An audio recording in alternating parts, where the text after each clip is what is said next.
Welcome to Luca and Miguel. Enjoy the video. You start by confirming what's in the kit. Verify the battery, bracket, screws, 2 cables, and connector block. Once done, power off the device and disconnect mains. Make sure you wear gloves and eye protection because safety prevents delays.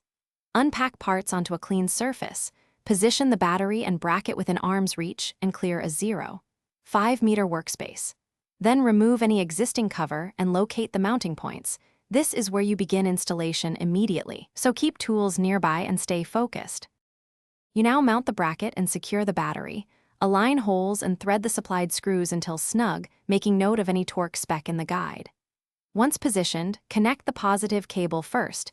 This reduces short risk, and then the negative. Make sure the connector latches fully.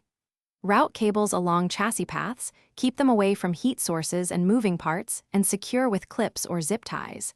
As you work, visually inspect each connection. Loose terminals cause failures, so tighten but avoid over-torquing. You finish by replacing the cover and reconnecting mains, then perform a power-on test while the device is idle. Observe for normal boot behavior and indicator lights. Once powered, measure battery voltage and polarity. Make sure the reading is within 5% of the rated value. If the device doesn't power, first recheck connectors and cable seating, then inspect the fuse and polarity.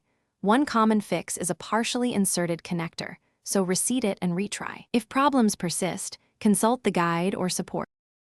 Thanks for watching and please subscribe. It's the best investment you'll ever make.